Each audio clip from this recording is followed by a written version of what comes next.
Chapter 27. A few guests were still arriving when my carriage reached the castle. Before I emerged, I made certain my mask was securely tied. I had been here before, as a week-old infant brought to meet my sovereign, but not since. The hall was twice as tall as Mum Olga's. Every wall was covered with tapestries, hunting scenes, court scenes, pastoral scenes. Along the walls, to my right and to my left, a line of marble pillars marched to the end of the hall. I tried not to gape. Soon I'd be counting windows. "Mistress," a young squire offered me a glass of wine. It was delightful not to be a servant. "The prince is greeting his guests. There is a queue." He waved at a file of courtiers, mostly women, that wound from the huge double doors to the prince, a small figure at the far reach of the hall. Most of the women had already unmasked, so Char would be sure to see their lovely eyes or classical noses. The squire added, "They're each scheming to make the prince propose marriage on the spot." He bowed. "Dance with me, lady. The line will wait." In order. A group of musicians played near the prince, and perhaps a dozen guests danced. "With pleasure," I said, pitching my voice a tone lower than usual. My eyes kept straying from my partner. Char smiled at each guest, bowed, nodded, spoke. Once he laughed. Making him laugh had been my domain. The damsel who caused the laughter was of middle height, slender, with blonde, wavy hair cascading to her waist. She had removed her mask, but her back was turned, so I couldn't see her face. Hattie and Olive and Mum Olga weren't in line. They were probably off eating somewhere, but Hattie would certainly return soon. She wouldn't leave her room for long while Char occupied it. My dance ended as the clock struck the 10:15. "Thank you," I said. "No squire can hold a lady's attention tonight." He left me. Just over 2 hours remained. I retired to a chair at the edge of the hall, as close to Char as I dared. 3 gentlemen asked me to dance, but I declined each invitation. I became simply a pair of eyes staring through my mask at Char. I needed no ears because I was too far off to hear his voice, no words because I was too distant for speech, and no thoughts. Those I saved for later. He bent his head. I loved the hairs on the nape of his neck. He moved his lips. I admired their changing shape. He clasped a hand. I blessed his fingers. Once the power of my gaze drew his eyes. I looked away quickly and noticed Hattie hovering a few feet beyond the line, her lips clenched in a fawning smile. He spoke to the last guest. Last but one. My resolution to be unseen gave way. The last in line would be me. I rose and hurried to reach him before Hattie could pounce. I curtsied. He bowed. When we both straightened, I found I had grown closer to his height. "What is your name, lady?" he asked, smiling politely. I found my voice with difficulty. "Leela." We were silent. "Do you live here in Frel, Lady Leela?" "In Bast, Highness." I named a town near the elves' forest. He looked past me, ready to move on. "I hope you enjoy the ball and your stay in Frel." I couldn't let him go. "Abinsa ohudu isini imi esete rubu amalfa." I spoke with a heavy Kyrian accent. "You speak Eorthian!" His attention was captured. "Not well. My uncle was born there. He's a singer. His voice can charm wood." Char's smile was genuine now. "I miss their songs. I was glad to leave, but now I miss everything." I hummed a stanza of Areda's favorite song, a sad one about a farmer whose family is starving. Char joined me, singing softly. Near us, heads turned. I saw Hattie frown, with her smile still frozen in place. When we finished, he bowed again. "Would you favor me with a dance?"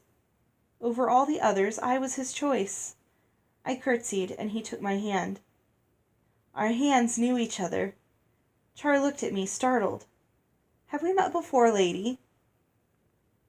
"I've never left Bast, but I've longed to see Frau my whole life." He nodded. The clock struck 11. The dance was a gavotte, too spirited for talk. Rapid movement was a relief in the midst of so much feeling. We flew through the hall, perfectly in step. Char smiled at me. I smiled back, happy. We separated. I twined arms with a succession of momentary partners, dukes, earls, knights, squires, and back to Char. A final whirl, and the dance ended. "I love a gavotte," he said, touching to make sure my mask... "I love a gavotte," I said, touching to make sure my mask was still properly in place. The rush, the sweep, the whoosh! What nonsense was I talking? "It's the same with stair rails, the same feeling," he said. "Do you like to slide?" His voice was eager. Stair rails? Did he suspect me? I forced a sigh. "No, Majesty. I'm terrified of heights." "Oh." His polite tone had returned. "Do you?" "Do I what?" "Like to slide down stair rails?" "Oh, yes. I used to." "I wish I could enjoy it. This fear of heights is an affliction." He nodded, a show of sympathy, but not much interest. I was losing him. "Especially," I added, "as I've grown taller." He stared. Then he laughed in surprised delight. I was a fool for behaving so much like myself. The clock struck the half-hour. Char started. "Half after 11. I've neglected my guests." He became the courteous host again. "Refreshments are in the next room, if you care to partake of them." He waved at an archway. Then, "I'll look for you later." He hoped to see me again. Leela, that is. I hurried out of the hall. Outside, the sleet had stopped. The pumpkin coach glistened in a line of black carriages. I climbed in. When we arrived at home, the coachman handed me out, remounted, and flicked his whip. The horses started off. In the morning, Hattie told me about her share in the ball, bidding me to sit on a low stool while the family ate their breakfast. "He danced with me," Hattie said, her teeth stained purple from a blueberry muffin, "and only good manners prevented him from spending the rest of the evening at my side." "When will you pay me?" Olive asked. "Must I pay? Aren't you glad you danced with the prince?"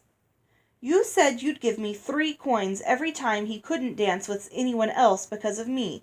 You owe me," she thought, 8 coins. "How many times did he dance with you?" I asked. 3 times. I asked him 4 times, but the last time he said he had to see to his other guests. I vowed not to approach Char during the second ball. It was too dangerous. The evening was clear, but Lucinda provided the coach anyway. My tiara and pendant were pink roses. My gown was a silvery blue with a pale purple petticoat. Tonight there was no receiving line. I searched for a seat where I'd have a clear view of the dance, and where others would have a poor view of me. I found one in a recess partially blocked by a giant fern in a stone pot. I scrutinized Char's dancing partners, although I knew I had no right to resent a rival. He danced 3 times with the yellow-haired wench who'd made him laugh the night before. She wore no mask, and was lovely. I couldn't leave him to her. The clock struck the half-hour. Soon it would be 11. I checked my mask, then left my hiding place and stood with the others who observed the dance. Char saw me. Over the shoulder of his partner he mouthed, "Wait for me." I grew roots. An earthquake could not have moved me. The clock struck 11:15. It struck 11. If it had struck the end of the world, I'd have stayed as I was. The final figure ended, and he came to me. "Will you dance?" he asked. "I looked for you." Did I have time? I accepted his arm, and we stepped into the dance, a slow sarabande. "I was here all the while. I watched you." "What did you see?" "An excellent host who had little real enjoyment in the ball." "Except when he danced with the blonde beauty." "Was it so apparent?" "It was to me." He changed the subject. Will you be here tomorrow? My father has asked me to perform an Aorthian song. When will you sing? Before midnight, please. Sometime late, he grinned. If I'm lucky, many of my guests will have gone. They needn't all hear their future ruler disgrace himself. There will be no disgrace, not if you were taught in Aortha. What will you sing? A homecoming song. He sang in my ear. Oak, granite, lilies by the road, remember me, I remember you. Clouds brushing clover hills, remember me, sister, child, grown tall, remember me, I remember you. The dance ended and he stopped. There's more. I want you to hear it. Will you? I resolved to stay late the next night. I'd managed to reach home without Lucinda's gifts, even if I had to swim. I'll be delighted to, but I must leave now tonight. I'm expected by 12. How close to midnight was it now? He would think it odd if my jewelry vanished. Oh, I'd hoped. I'm sorry, I mustn't. He bowed. I curtsied. Till tomorrow, Majesty. One last thing. He caught my hand. Please call me Char.